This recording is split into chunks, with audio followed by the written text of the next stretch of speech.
بسم اللہ الرحمن الرحیم، السلام علیکم۔ نشے کے نقصانات پر ایک ویڈیو اپلوڈ کی تھی، اس کا خلاصہ پیش خدمت ہے کہ نشہ جو ہے یہ ایک بایو سائیکو سوشل اور اسپریچول ڈیزیز ہے، مگر میں نے اپنی طرف سے اس میں ایک اور چیز ایڈ کی ہے کہ یہ فائنینشیل ڈیزیز بھی ہے۔ تفصیل بتانے سے پہلے ایک ریکویسٹ ہے کہ میرے چینل کو سبسکرائب کیجیے گا، لائک کیجیے گا ویڈیوز کو، اور کوئی سوال ہو، کوئی مشورہ ہو تو اس کے لیے آپ کمنٹ ضرور کیجیے گا۔ فائنینشیل ڈیزیز اس طرح ہے کہ سب سے پہلے تو انسان کو والے نقصانات شروع ہو جاتے ہیں، کیونکہ اس کو نشہ خریدنا پڑتا ہے اور اس کے پاس اپنی جو جمع پونجی ہوتی ہے وہ ختم ہو جاتی ہے، تو پھر گھر والوں سے مانگنا شروع ہو جاتے ہیں لوگ، نشے کے جو مریض ہوتے ہیں، پھر دوسرے رشتہ داروں سے، دوستوں سے مانگنا شروع ہو جاتے ہیں، اور اس طرح مانگ کے پھر اگر اس کا علاج نہیں کیا جاتا تو پھر چوری ڈکیتے وغیرہ چیزیں بھی کرنا شروع ہو جاتے ہیں۔ اگر ایک بندہ ایک دن میں کم سے کم نشہ جو ہے، نارملی نشہ جو ہے وہ 1000 ہوتا ہے،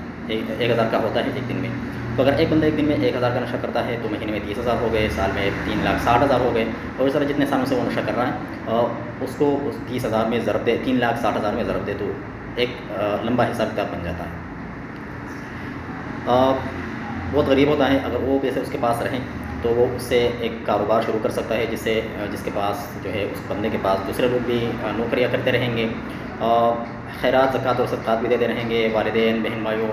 بیوی بچوں کو روزی روٹی بھی دیتے رہیں گے، تو کتنی عزت ہوگی، جبکہ نشہ کرنے کی صورت میں وہ ساری چیزیں نہیں ہوتی، بلکہ الٹا بے عزتی وغیرہ ساری چیزیں ہوتی ہے۔ دوسری بات ہم نے کی جسمانی بیماری کی، تو جسمانی بیماری ہے جسم سب سے پہلے جسم کمزور ہونا شروع ہو جاتا ہے، کمزور ہوتا رہتا ہے، اور کمزور ہو کے بہت ساری بیماریاں اس کو آ گھیرتی ہیں، دماغ میں تبدیلیاں آتی ہے جس کی وجہ سے سوچنے سمجھنے کی صلاحیتیں ختم ہو جاتی ہیں، اور اس کی ساری دنیا جو ہے وہ صرف نشہ ہی رہ جاتا ہے۔ دوسری بیماریاں لگ جاتی ہیں تو ان بیماریوں سے موت بھی واقع ہو سکتی ہیں۔ پھر اس کے بعد ہم نے سائیکالوجیکل نفسیاتی نقصانات کی بات کی تھی کہ یہ ایک نفسیاتی بیماری ہے، نفسیاتی اس کے نقصانات ہوتے ہیں، عزت، اعتماد، بھروسہ اس کا نہیں رہتا، اپنے گھر والے اس پر اعتماد بھروسہ نہیں کرتے تو دوسرے لوگ کیا کریں گے، اور ایون کہ دوسرے لوگ جو ہوتے ہیں، رشتہ دار، اڑوس پڑوس والے، وہ اس کے گھر والوں پر بھی اعتماد بھروسہ نہیں کرتے، ان کے والدین کی تربیت پر انگلی اٹھانا شروع ہو جاتے ہیں، شادیاں وغیرہ لوگ جو ہے ان کے ساتھ نہیں کرنا چاہتے، کیونکہ ان کا کردار اس طرح بن جاتا ہے۔ پھر نشے کے مریض بننے کے بعد یاد رکھیں دوسری بات کہ یہ کردار کی کوئی خرابی، کوئی بیماری نہیں ہے، مگر نشے کے مریض بننے کے بعد کردار پر بھی اثرات پڑ جاتے ہیں، اور جس طرح جسم کمزور ہو جاتا ہے اس طرح کردار بھی خراب ہو جاتے ہیں۔ اس کے بعد ہم نے معاشرتی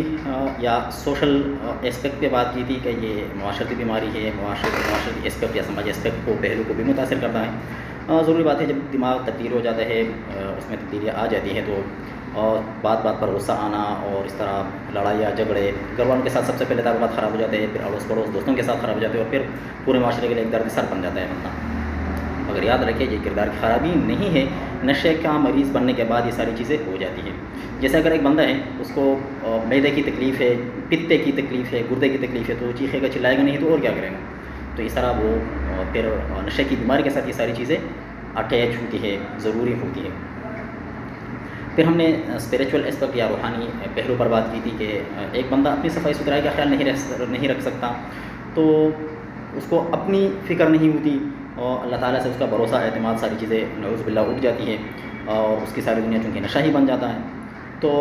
دوسرے لوگوں کے ساتھ کیا اعتماد، کیا تعلقات رکھے گا، کیا اٹھنا بیٹھنا رکھے گا۔ روحانیت کا دوسرا ایک معنی کرتے ہیں کتابوں میں اجتماعیت، دوسرے لوگوں کے ساتھ اٹھنا بیٹھنا، خوشی غمی میں شریک ہونا، تو وہ لوگ تنہائی کا شکار ہو جاتے ہیں، تو وہ اجتماعیت سے دور ہو جاتے ہیں۔